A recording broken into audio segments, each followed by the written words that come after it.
Hello friends, ലിംറാസ് കിച്ചണിലേക്ക് എല്ലാവർക്കും സ്വാഗതം.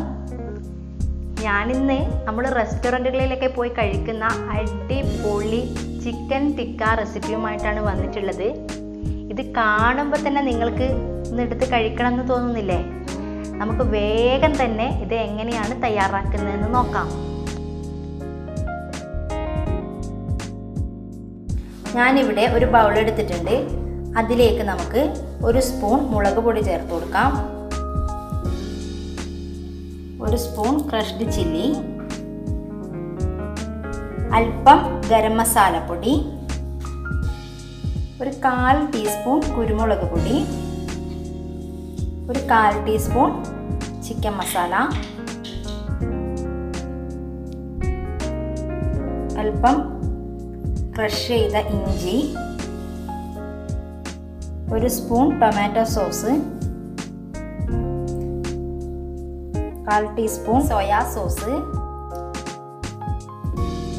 ചെറുതായി അരിഞ്ഞ മല്ലിയില,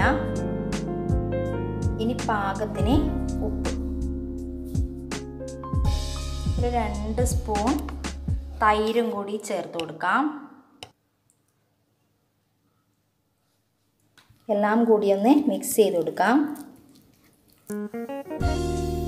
ഇനി ഇതിലേക്ക് നമുക്ക് ബോൺലെസ് ചിക്കൻ ഇട്ട് കൊടുക്കാം. നന്നായി കഴുകി വൃത്തിയാക്കി എടുത്തതാണ്. ഇതുപോലെ ഒരു സ്ക്വയർ ഷേപ്പിലാണ് ഞാൻ കട്ട് ചെയ്തെടുത്തിട്ടുള്ളത്. ഇനി എല്ലാം കൂടി നന്നായി മിക്സ് ചെയ്തെടുക്കാം. ഇതിവിടെ നന്നായി മിക്സ് ചെയ്തെടുത്തിട്ടുണ്ട്. ഇനി നമുക്കിത് അടച്ചു വെച്ച് ഒരു 2-3 മണിക്കൂർ ഫ്രിഡ്ജിൽ റെസ്റ്റ് ചെയ്യാൻ വേണ്ടി വെക്കാം. അപ്പോഴേക്കും നമ്മുടെ മസാലകളൊക്കെ ചിക്കനിൽ നന്നായി പിടിച്ചിട്ടുണ്ടാവും. ഞാനിത് 3 മണിക്കൂർ ഫ്രിഡ്ജിൽ വെച്ച് എടുത്തിട്ടുണ്ട്.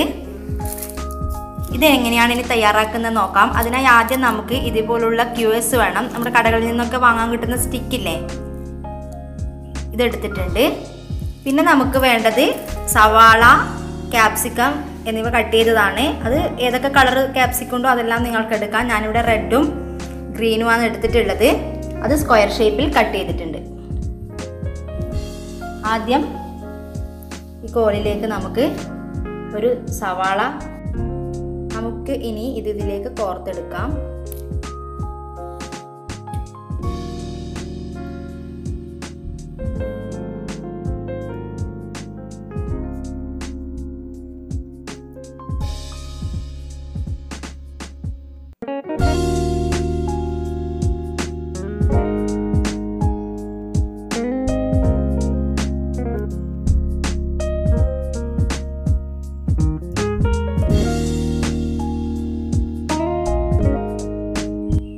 ഞാൻ ഇതുപോലെ കോർത്തെടുത്തു.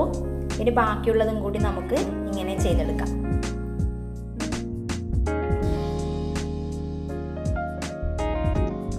എല്ലാം ഞാനിവിടെ ഇതുപോലെ കോർത്തെടുത്തിട്ടുണ്ട്. ഇനി നമുക്കിത് ഫ്രൈ ചെയ്തെടുക്കാം. അതിനു വേണ്ടി ഞാൻ അടുപ്പിലൊരു പാൻ വെച്ചിട്ടുണ്ട്. അതിലേക്ക് അല്പം ഓയിൽ ഒഴിച്ചു കൊടുക്കാം.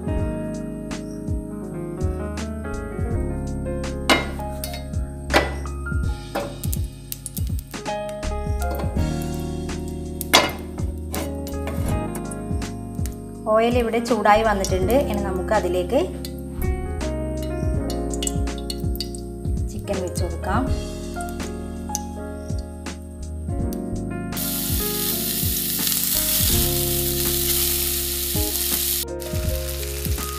ഇതിവിടെ ഒരു ഭാഗം റെഡിയായി വന്നിട്ടുണ്ട്. നമുക്കിതൊന്ന് തിരിച്ചിട്ട് കൊടുക്കാം.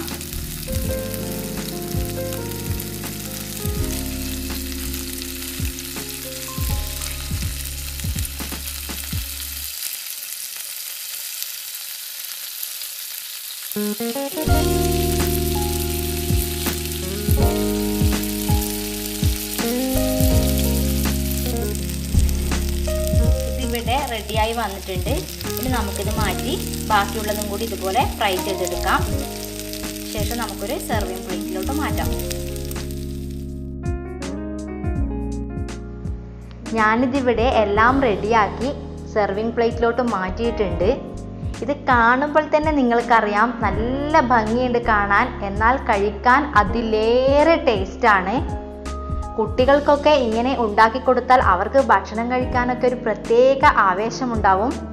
അതുപോലെ തന്നെ അപ്പം, ചപ്പാത്തി, പൊറോട്ട, ബിരിയാണി ഏത് ഡിഷിൻ്റെ കൂടെയും നിങ്ങൾക്കിതിങ്ങനെ സെർവ് ചെയ്യാൻ വേണ്ടി പറ്റും. പാർട്ടി, ഒരു വിരുന്നുകാരൊക്കെ വന്നാൽ ഇങ്ങനെ സെർവ് ചെയ്താൽ നിങ്ങളായിരിക്കും താരം. അതുകൊണ്ട് എന്തായാലും നിങ്ങൾ ഇത് ട്രൈ ചെയ്ത് നോക്കണം. വീഡിയോ ഇഷ്ടമായെങ്കിൽ ലൈക്ക് ചെയ്യാനും ഷെയർ ചെയ്യാനും കമൻറ്റ് ചെയ്യാനും മറക്കരുതേ. ചാനൽ ഇതുവരെ സബ്സ്ക്രൈബ് ചെയ്യാത്തവരാണെങ്കിൽ ഒന്ന് സബ്സ്ക്രൈബ് കൂടി ചെയ്തേക്കണേ. Thank you for watching. Bye bye.